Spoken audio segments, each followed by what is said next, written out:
근데 지금 중국만이 아니라 이탈리아, 미국, 뭐 유럽 전역 이렇게 확산되고 있으니까, 그러니까 투자 심리가 완전히 위축되는 거예요. 그럼 이때 사야 된다는 생각들을 다 하신단 말이에요. 그렇죠.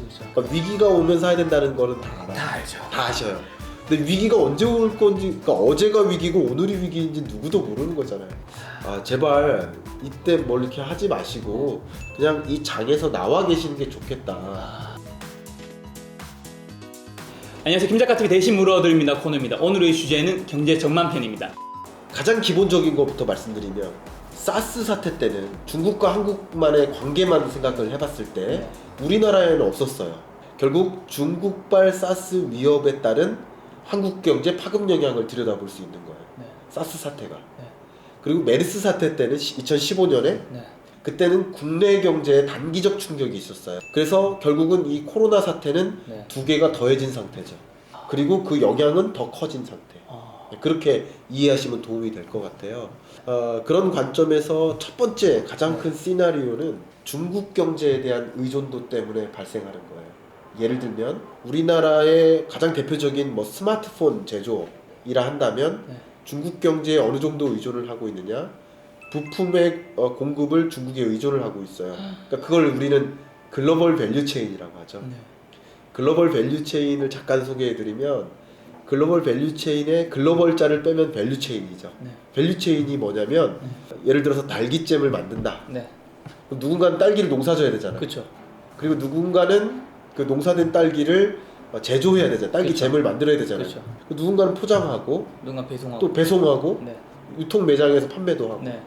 이런 단계가 있죠. 그러면 이렇게 단계를 거듭할수록 밸류가 애드되겠죠. 이걸 밸류 체인이라고 합니다. 근데 상대적으로 특히 고기술 밸류 체인의 경우에 스마트폰 같은 경우는 앞단에 R&D라는 게 있어요. 그렇겠죠. 그 디자인이라는 영역이. 그렇죠. 이런 건 하이 밸류예요. 휴대폰 같은 거. 그렇죠. 근데 로우 밸류에 해당되는 게 뭐예요? 매뉴팩처링.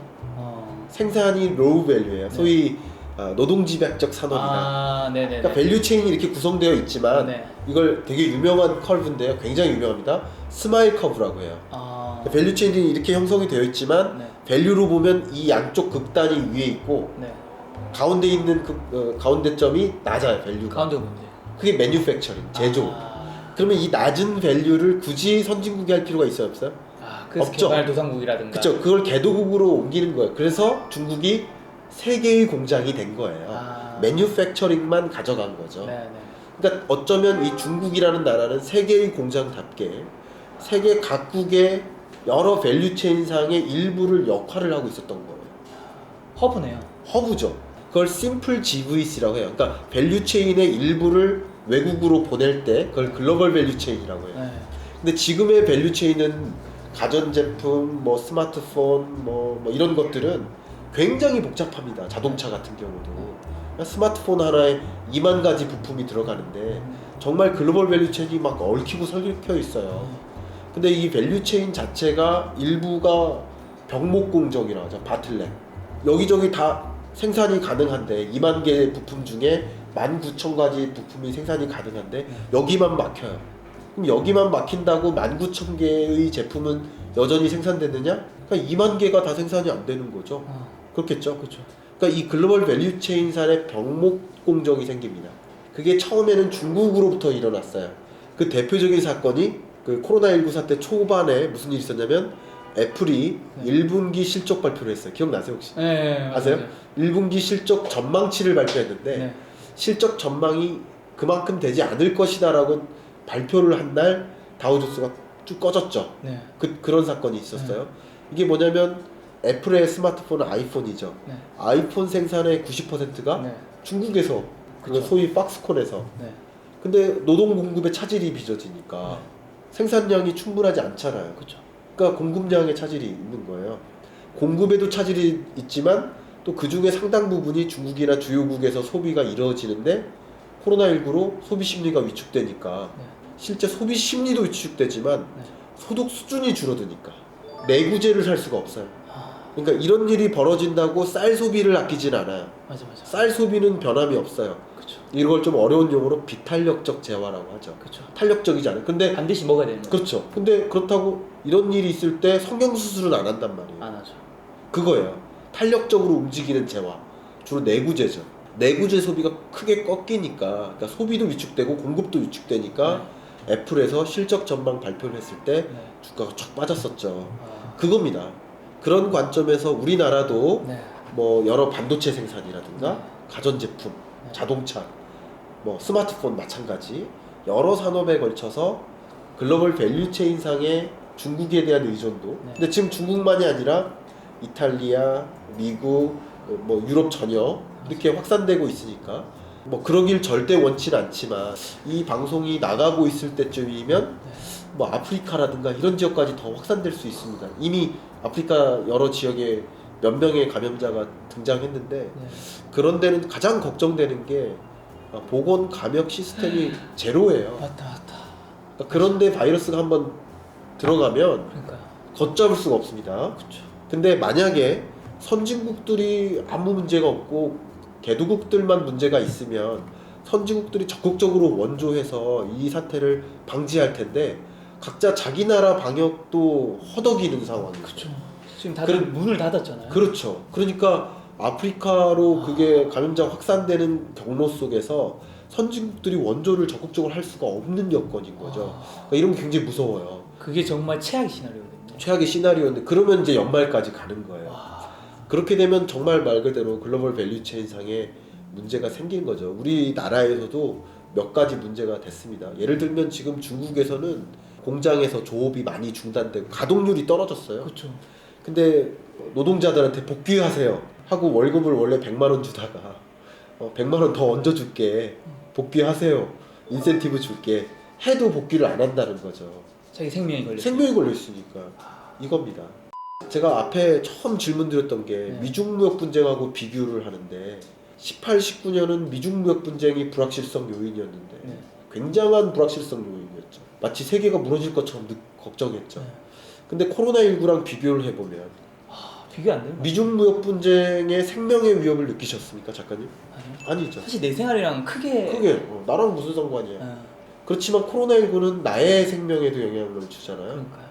그러니까 투자 심리가 완전히 위축되는 거예요. 동반 침체입니다. 이게 뭐냐면 안전자산과 공격적 자산이 같이 침체돼요.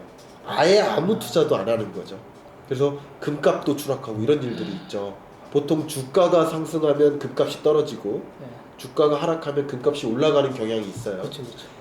이걸 바로 머니 무브라고 해요. 이게 안전의 위협을 느끼니까 돈이 움직이는군요. 그렇죠. 돈을 움직여서 안전자산으로 돈을 옮겨가는데 그냥 현금만 갖고 있을래 하는 현상. 은행의 현금 수취액만 늘어나는 거죠. 지금 현금 가치가 이상하게 올라가겠네요. 그렇죠. 현금 보통 그러지 않잖아요. 보통은 그렇지 않죠. 보통 현금 가치는 사실 시간이 지나면 지날수록 계속 떨어지는 거예요. 그러니까 미중무역 분쟁 때를 좀 비교해 보면 이게 격화된다. 뭐 갑자기 둘이 관세 막 이렇게 보복 조치하고 이런 전쟁이 격화되면 세계 경제가 투자 심리가 위축돼요. 기업들이 투자가 움푹 패입니다. 그러다 보면 뭐 이렇게 많은 투자자들이 기업에 투자하기 어렵겠잖아요. 그런 상황이 전개되는데 그럴 때는 이제 금에 투자를 한다든가 달러를 소유한다든가 뭐 이런 식으로 엔화를 산다든가 미국 국채에 투자를 한다든가 뭐 이런 식으로 투자 의사 결정을 했었는데 지금은 그냥 아예 이걸 마치 사재기라는 거 실물 시장에서 사재기라고 하죠. 사재기를 혹시 영어로 뭐라 하죠? 죄송해요. 영어 있어요? 영어 있죠. 사재기가 영어로는 가장 많이 쓰는 표현이 패닉 바잉이에요. 공포심에 구매하는 거를 패닉 바잉이라고 해요. 그러니까 필요 없었던 물건들을 라면 같은 것을 막 적극적으로 사는 행위 이런 걸 사재기라고 하잖아요. 마치 그렇듯이 이 재테크 투자 시장에서도 현금으로 그냥 갖고 그러니까 어느 쪽으로 쏠림 현상이 좀 두드러지게 나타나는 거죠. 이런 여러 가지 변화들이 있는 겁니다.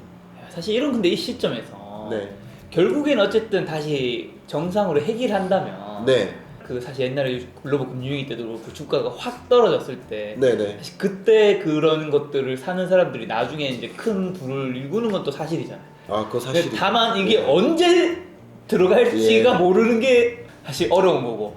제가 더블딥 시나리오를 내니까 YTN 방송에 딱 나갔는데 YTN은 막 전국적으로 다 보잖아요. 그런 얘기를 나눴어요. 사이드카 발동하고 막 이러니까 그럼 이때 사야 된다는 생각들을 다 하신단 말이에요. 그렇죠. 그러니까 위기가 오면 사야 된다는 거는 다 알아요. 다 알죠. 다 아셔요. 근데 위기가 언제 올 건지, 그러니까 어제가 위기고 오늘이 위기인지 누구도 모르는 거잖아요. 그러니까 내일이 더 위기일 수도 있어. 그렇죠. 그러니까 저한테 전화가 온 거예요. 사람들이 많이 전화 와요. 지금 투자해야 되냐고, 뭐 투자해야 되냐고. 참, 지금 저점 맞냐고. 지금 저점이라고 얘기하기 굉장히 어려워요. 그렇죠. 그걸 보여주는 좋은 지표가 네. 빅스입니다. 빅스. 네, VIX, 빅스 지수라고 하는데 네. 일명 공포 지수라고 해요. 이게 변동폭을 보여주는 지표예요. 네. 그러니까 S&P 500을 기준으로 해서 네. 향후 한 달 동안 변동폭이 어떻게 될까? 네. 근데 그 변동폭이 가장 높은 고점을 찍었어요. 2008년 글로벌 금융위기 이후 가장 높은 수준이에요. 이 얘기가 뭐냐면 변동폭이 높다는 얘기는, 예를 들어서 이 숫자가 50이다. 네. 그러면 주가가 상승 혹은 하락 50%를 할 겁니다. 이런 얘기예요. 변동폭이 커진다는 얘기예요. 네. 다시 말하면 팬데믹 선언하니까 뭐 급락하고, 미국도 막 확산이 늘어나니까, 확산 감염자가 막 늘어나니까 또 급락하고, 뭐 누가 치료제 개발했다더라 하면서 급등하고 왔다 갔다 하고 있어요. 그리고 오늘 미국에서 트럼프 대통령이 네. 우리 미국 국가 비상사태 상황이라고 선포를 했죠. 선포했다는 얘기는 이게 뭐냐면 그 재난 예산을 적극적으로 쓸 수 있게 되는 거예요. 그렇죠. 재난 기금이 있는데 재난 상태가 아니면 이걸 못 쓰겠죠, 법적으로. 근데 400억 달러 규모의 재난 기금을 쓸 수 있게 된 거예요. 그럼 이게 시중에 돈이 풀릴 거 아니에요. 그러면서 주가가 또 폭등합니다. 그러니까 이런 이슈 하나하나에 따라서 그냥 자잘하게는 안 움직이고 폭등하거나 폭락하거나 이런 상황에는 제가 강조하지만, 재테크 관점에서 강조하지만, 기다려라. 제발 이때 뭘 이렇게 하지 마시고 그냥 이 장에서 나와 계시는 게 좋겠다. 저는 그렇게 생각합니다. 이 불확실성이 고조되는 시점에는 그냥 안전 추구 성향을 갖는 게 좋겠다.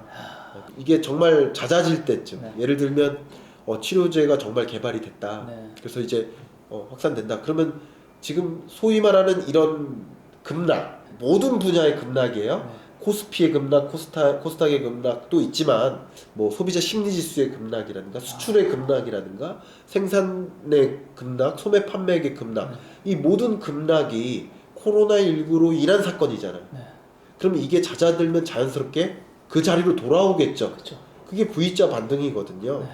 그러니까 그런 시점에 투자 의사결정을 하셨으면 좋겠다라는 맞아, 이렇게 비유자인 거잖아요.